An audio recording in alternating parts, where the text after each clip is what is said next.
Silver Lake. Even the name sent chills down the spines of Brisbane locals. By day, the sun glinted off its surface, painting the water a deceptive silver. But by night, the lake transformed into a black, bottomless abyss. Legends passed down through generations painted a gruesome picture. They spoke of a malevolent entity, a vengeful spirit that resided within the lake's depths. Some said it was the ghost of a scorned lover, forever searching for her lost love. Others whispered of a monstrous creature, awakened by the blood moon, hungry for human flesh. The air around the lake always felt heavy, thick with a palpable sense of dread. Even on the brightest day, a strange stillness hung over the water, and it was in this silence that the whispers began.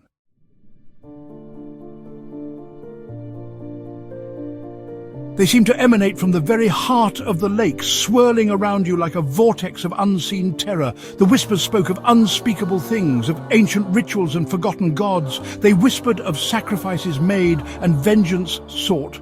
Most people steered clear of Silver Lake, heeding the warnings passed down through generations. But there were always those, the curious and the foolish, who were drawn to the lake's enigmatic allure. They came seeking adventure, seeking answers, seeking to unravel the mysteries that lay hidden beneath its murky depths. Some say the lake claimed its victims quickly, dragging them down to a watery grave without a sound. Others whispered of a slow, agonizing death, the unfortunate souls driven mad by the whispers. The stories were just stories, local folklore meant to scare children and keep them away from the lake. But deep down, a primal fear lingered, a fear that whispered of the truth behind the legends.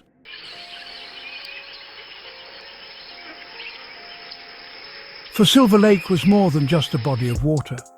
It was a living, breathing entity, its dark heart pulsing with an ancient and malevolent power. It fed on fear, on doubt, on the terror that gripped the hearts of those who dared to approach. And tonight, it was hungry. It was in this state of heightened fear and anticipation that the protagonist of our tale found himself drawn to Silver Lake. His name was Ethan Hayes, and he was a man obsessed. A writer by trade, Ethan had spent the last few months consumed by the legends of Silver Lake. He was captivated by the stories, both repelled and strangely drawn to the macabre history of the place. Ethan was determined to uncover the truth behind the legends. And so, armed with his notebook, a flashlight, and a growing sense of unease, Ethan set off into the gathering darkness.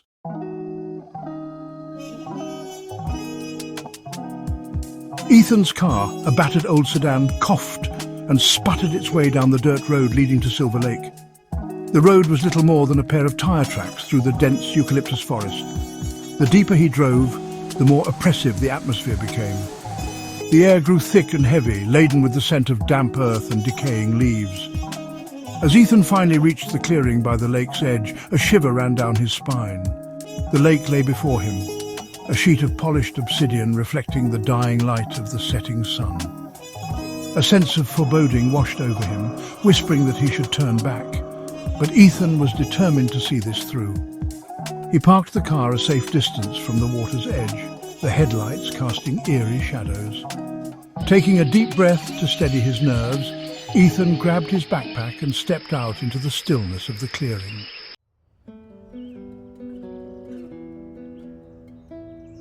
As the last rays of sunlight dipped below the horizon, Ethan made his way towards the water's edge. The ground beneath his feet was soft and spongy, littered with fallen leaves and the occasional rotting branch.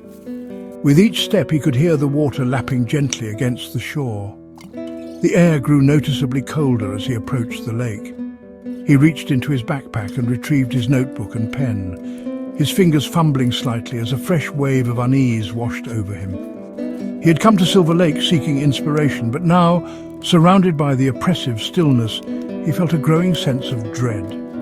He flipped open his notebook to a blank page and paused, pen hovering above the paper. He had planned to start by recording his impressions of the lake, but the words wouldn't come. Instead, all he could focus on was the oppressive silence and the feeling of being watched. He shone his flashlight across the surface of the lake, but it revealed nothing but the black, still water.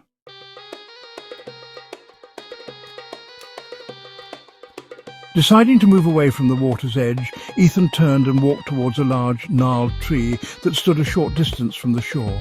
Its trunk was thick and twisted, its branches reaching out like grasping claws. As he approached the tree, he noticed something strange. There, carved into the rough bark of the trunk, was a symbol. It was a simple design, a circle with a single line running through its centre. But there was something about it that sent a shiver down his spine. He had seen that symbol before in the books he had read about Silver Lake. It was said to be an ancient symbol, its meaning long forgotten, but some believed it was associated with the dark entity that was said to reside within the lake's depths. Ethan ran his fingers over the rough surface of the carving, tracing the outline of the symbol. He felt a sudden urge to turn and run, but curiosity rooted him to the spot. He had to know more.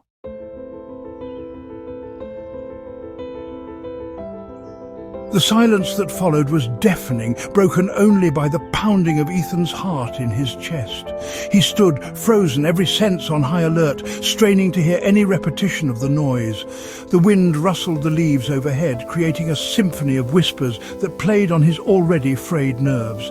He chided himself for being jumpy, for letting the legends and the isolation get to him. It was probably just a bird, or maybe a small animal moving through the undergrowth. He tried to convince himself that there was a logical explanation for the sound, but deep down a primal fear whispered that something was amiss. The air itself seemed to crackle with an unseen energy, a palpable tension that pressed in on him from all sides. He shone his flashlight beam into the darkness, the light swallowed by the dense foliage. His mind conjured images of unseen eyes peering at him from the shadows. Turning back to the tree with the strange symbol, he tried to focus on his notebook, to lose himself in the act of observation and documentation.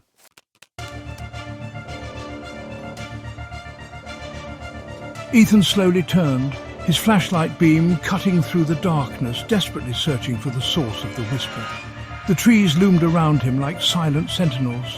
"Hello? Is someone there?" His words hung in the air, unanswered, amplifying his isolation. Had he imagined the whisper? Was it a trick of the wind on his frayed nerves? Or was something malevolent out there with him?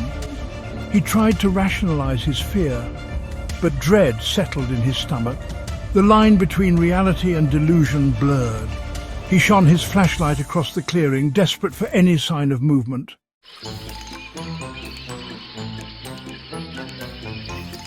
As he swept the light across the water's edge, he noticed something that made his blood run cold.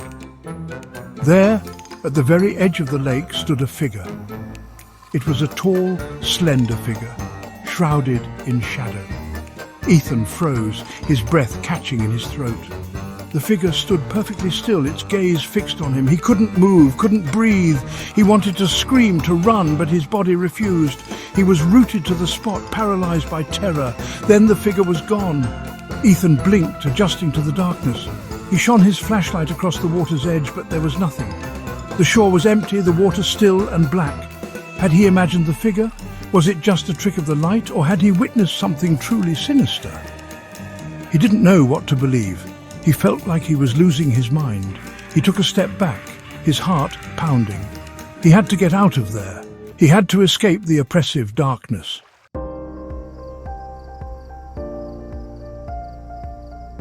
As he turned to flee, his flashlight beam swept across the opposite shore of the lake, catching a faint glimmer of light. It was a small, flickering light, like the flame of a candle, moving slowly towards him. Curiosity warred with his fear.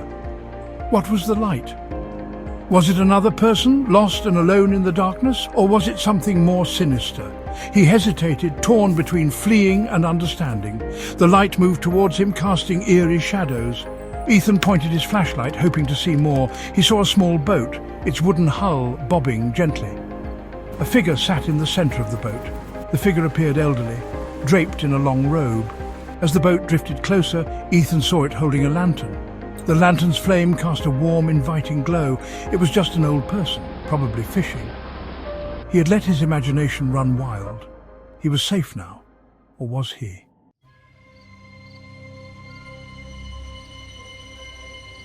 The boat glided silently across the still surface of the lake, its approach eerily quiet, as if it were a phantom vessel sailing on a sea of glass.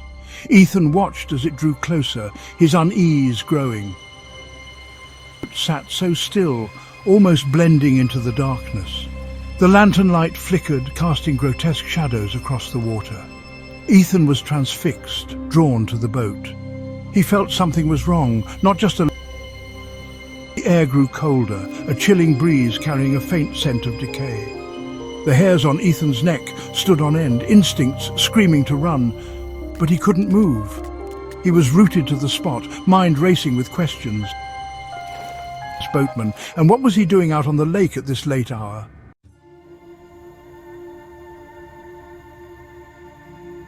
The boat finally came to a stop a few feet from the shore, the lantern light casting dancing shadows across Ethan's face, highlighting the fear and uncertainty etched there.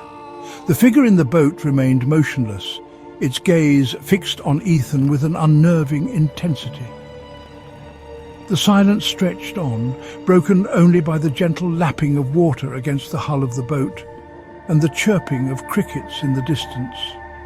Finally, the figure spoke, its voice a low, raspy whisper that seemed to emanate from the depths of the lake itself.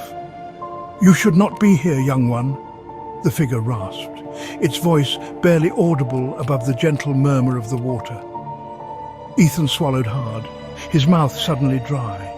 He wanted to reply, to ask the figure who they were, what they wanted, but the words wouldn't come.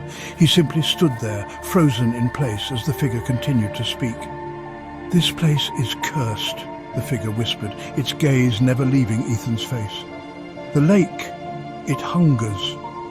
Ethan felt a shiver run down his spine, his blood turning to ice in his veins.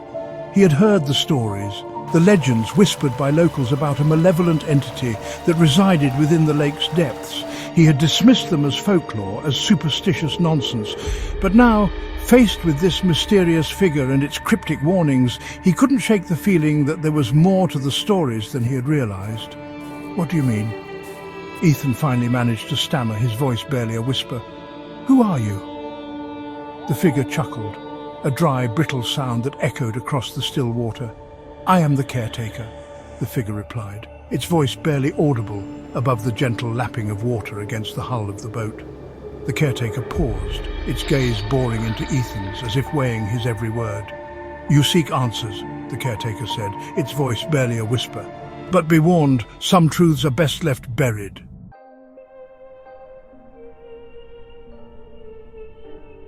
Ethan's mind raced. Who was this caretaker? What secrets was he guarding? And what did he mean about truths best left buried? Ethan felt a surge of defiance, a journalist's instinct to uncover the truth, no matter the cost. "Tell me," Ethan demanded, his voice trembling slightly. "Tell me about this place, about the legend." The caretaker's eyes narrowed, and for a moment Ethan thought he saw a flicker of something dark, something ancient and malevolent in their depths. "The legend is true," the caretaker rasped, its voice barely audible above the gentle murmur of the water. "This lake, it is a gateway." Ethan felt a chill run down his spine, the hairs on the back of his neck standing on end. "A gateway to what?" Ethan asked, his voice barely a whisper. "To a realm beyond human comprehension," the caretaker replied, its voice taking on a distant, hollow quality, "a realm of darkness and despair where nightmares are born." The caretaker paused, its gaze fixed on Ethan's face as if gauging his reaction to this revelation. "The lake, it feeds on fear, on despair, on the darkness that resides within the hearts of men," the caretaker continued, its voice barely a whisper. "It lures the unsuspecting to its depths, promising them peace, offering them solace, only to drag them down into its abyss, where they are lost forever." Ethan felt a cold dread settle in the pit of his stomach. He had come to Silver Lake seeking answers, but now he realized he had stumbled upon something far more terrifying than he could have ever imagined. He was in over his head. He knew that now. He had to get away from the lake, from the caretaker, from the truth that threatened to consume him.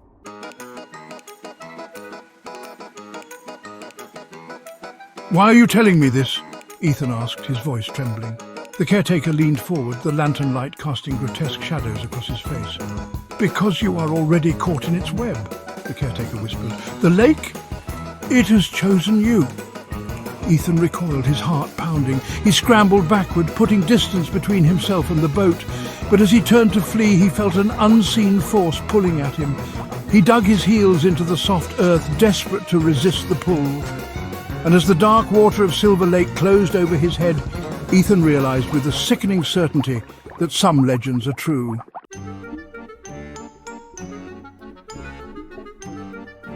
The icy grip of the water closed over Ethan's head, silencing the world above. He struggled against the relentless pull, his arms flailing uselessly. Panic seized him, his lungs burning for air. He thrashed and kicked, but the water held him fast. The light from above faded, replaced by darkness. He was surrounded by an inky blackness. The weight of the water was immense. His vision blurred, his body screamed for oxygen, his movements grew sluggish, his struggles were becoming weaker. He was drowning, pulled down into the abyss. He thought he saw a faint glow in the distance. Was it a hallucination or something more sinister? He had no strength left to fight. He could feel himself slipping away, and in his final moments he thought he heard a faint whisper, "Welcome home."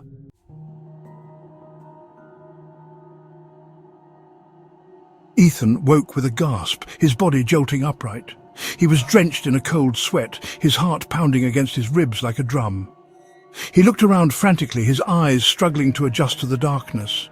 He was no longer at the lake, he was in his bed, his familiar bedroom surrounding him with its comforting shadows. Moonlight streamed in through the window, casting long, eerie shapes across the walls. He could hear the distant hum of traffic, the comforting sounds of the city that reminded him he was safe. But as he lay there, catching his breath, the feeling of dread lingered. He could still feel the icy grip of the water on his skin.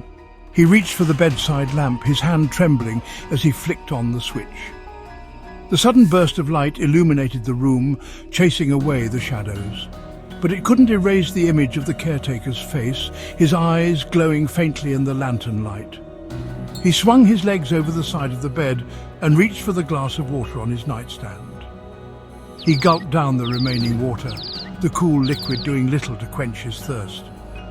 He needed to understand what had happened at the lake.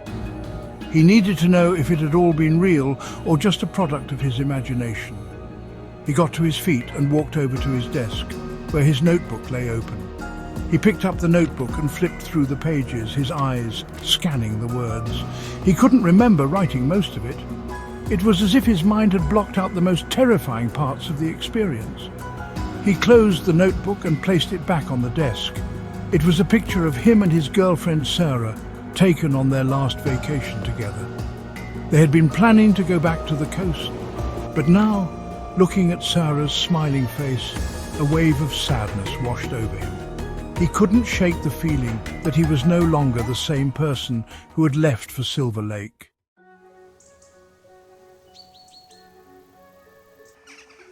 Days turned into weeks, and the nightmare of Silver Lake continued to haunt Ethan's waking hours. He couldn't escape the feeling that he was being watched, followed, that the lake's icy grip had somehow extended beyond the water's edge and into his life. He started seeing shadows lurking at the edge of his vision, hearing whispers in the wind, feeling an unseen presence brush against him in the dead of night. He became withdrawn and irritable, his once sharp mind clouded by paranoia and fear. He couldn't sleep, couldn't eat, couldn't focus on anything but the growing certainty that he was in danger. He tried to tell himself that it was all in his head, that the trauma of his experience at the lake had triggered some kind of delayed stress reaction. He consulted doctors, therapists, even a psychiatrist, but no one could offer him an explanation for what he was experiencing.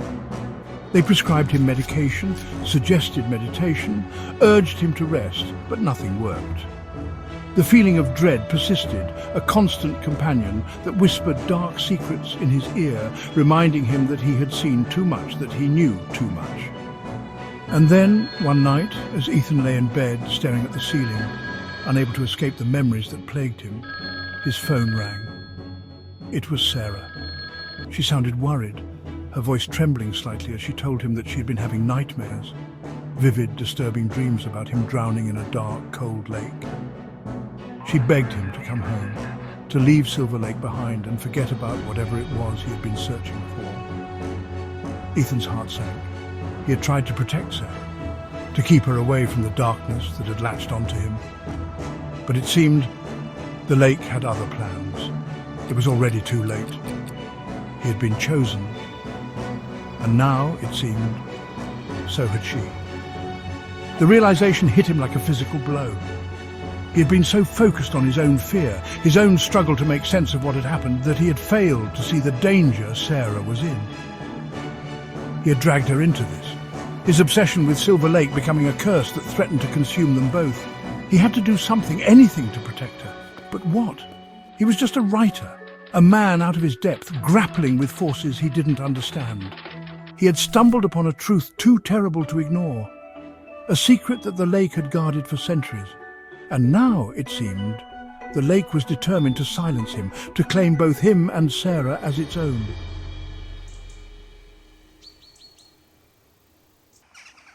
Days turned into weeks, and the nightmare of Silver Lake continued to haunt Ethan's waking hours.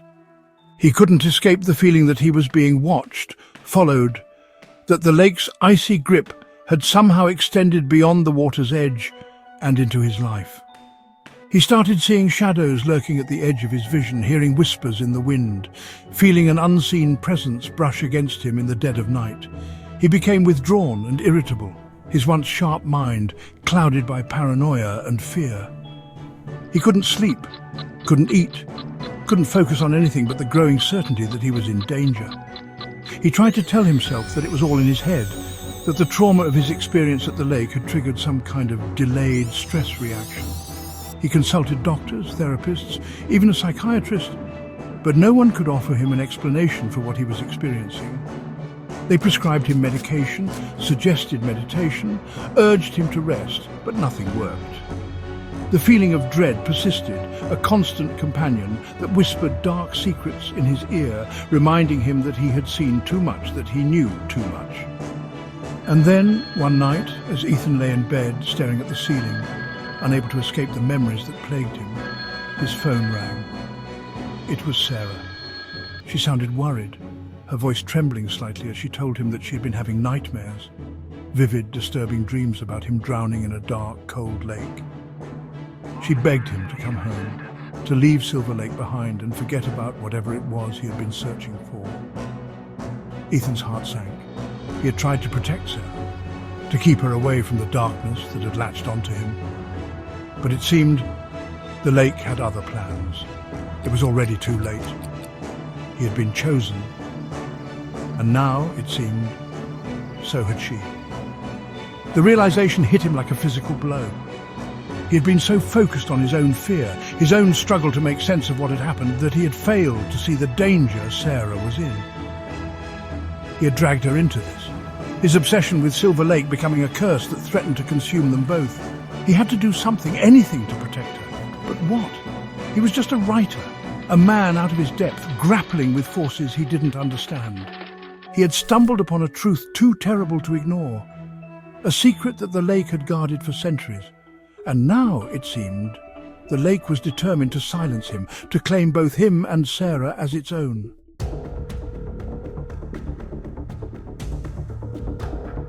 Ethan hung up the phone, his hand trembling as he clutched the device.